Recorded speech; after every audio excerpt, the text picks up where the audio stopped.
Est-ce qu'on fabrique de toutes pièces un dialectophone alsacien ? Fabriquer un dialectophone, je dirais... Par l'école plutôt que par la famille. Voilà. Je dirais, l'école a un rôle important à jouer, mais l'école seule ne sauvera pas cette langue.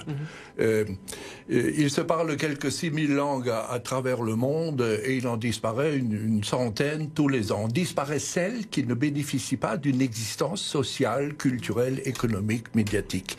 Lorsque le dialecte et le standard retrouveront une place, par exemple, dans les médias ou dans l'administration, dans le discours politique, on arrivera à sauver la langue, mais l'école seule ne fera pas le boulot.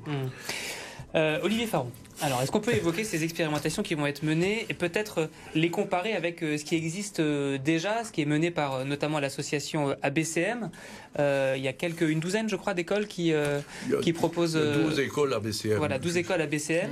Est-ce que vos services se sont inspirés, d'une certaine manière, de ce qui se faisait dans ces initiatives associatives, ou alors vous avez fabriqué le concept de toute pièce, et déjà, de quoi s'agit-il exactement? C'est 4 écoles à la rentrée 2023.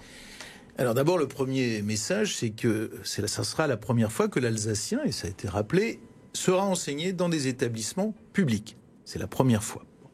Après, nous avons construit, vous l'avez dit, des parcours qui se veulent des parcours, donc en petite section d'école maternelle, qui se veulent des parcours innovants, pionniers, avec un équilibre entre l'alsacien, l'allemand, et puis c'est le choix que je porte en tant que recteur, une partie de langue française. Et c'est très important. Alors quand je dis innovant, c'est parce que les équipes ont beaucoup travaillé, les inspecteurs ont beaucoup travaillé pour que, voilà, on réussisse au mieux ces parcours pour la question qui nous importe, qui est la réussite des jeunes. Nous travaillons aussi beaucoup, et en ce moment même, enfin pendant ces journées, et ça va continuer jusqu'à demain, nous formons les enseignants qui vont porter ces parcours, parce que dans l'espace de leur classe, dans la classe de maternelle qui va démarrer à partir de la rentrée prochaine, eh bien, ce sont eux qui porteront cet ensemble qui n'est pas de 2 langues, parce que généralement c'est une langue régionale plus... Voilà, c'est vraiment 3 langues. Et en disant que, évidemment, c'est un parcours pour aller vite avec un équilibre, en gros...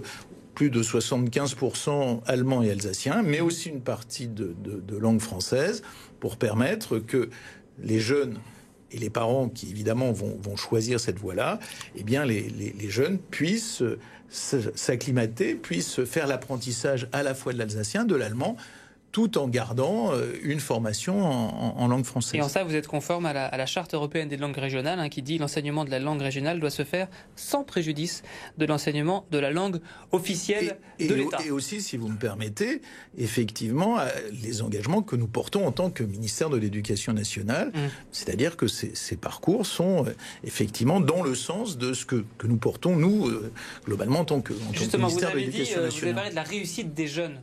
Votre mission principale, sans doute, c'est pas de sauver un dialecte, la mission de l'Éducation nationale. La mission de l'Éducation nationale, elle est de faire réussir les jeunes dans leur territoire, mais elle est aussi de les préparer à leur avenir. Et donc, elle est de dire, voilà, et je crois qu'on a convergé tous les trois vers l'idée qu'il y a une dimension patrimoniale de l'alsacien, donc l'éducation nationale, à mes yeux, doit s'en saisir. Ça fait partie, encore une fois, de cette convention quadripartite et de ce travail en commun avec les collectivités territoriales, avec les universités. Donc, c'est une dimension nouvelle.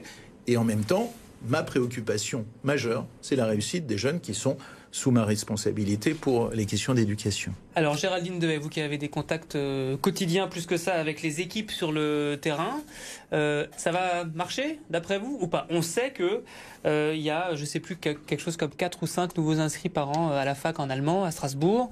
C'est très faible. Un peu plus, une quinzaine. Une quinzaine, très bien. Est-ce qu'on va trouver des équipes pour enseigner l'allemand et enseigner, plus dur encore, l'alsacien?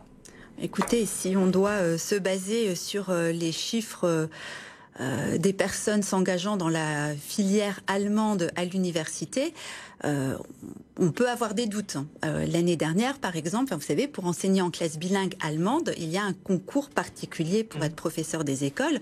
Il y avait 55 places qui étaient ouvertes au concours. Moins de 10 enseignants ont été recrutés. Donc il y a un manque, un delta important. Il y a une crise du recrutement. Le rectorat fait tout pour séduire les enseignants et les enseignantes, pour leur proposer de passer en cursus bilingue. Oui, il fait beaucoup de choses. Enfin, monsieur le recteur a d'ailleurs fait un job dating vis-à-vis duquel nous n'étions pas... nous avions une position assez mitigée, mais ça montre bien qu'il y a un problème de recrutement déjà au niveau de l'allemand.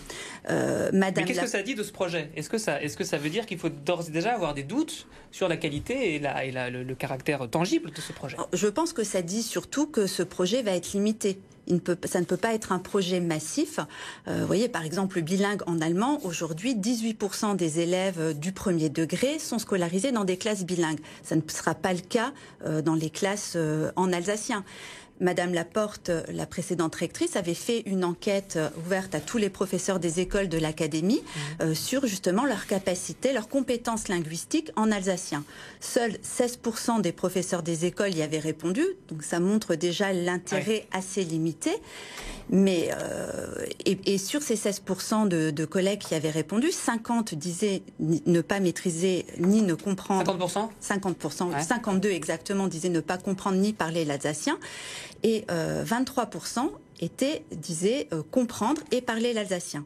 23% de 16 personnes qui ont répondu. Voilà, des 16%, non, pas des 16 personnes, des 16% des enseignants qui ont répondu. Pardon. De là, comprendre, parler et enseigner, c'est encore autre chose. Donc effectivement, pour que ce projet marche, il va falloir recruter, il va falloir former, et puis il faudra être conscient aussi que ça ne peut être limité. Et de toute façon, il n'y a que certaines poches aujourd'hui qui parlent l'alsacien.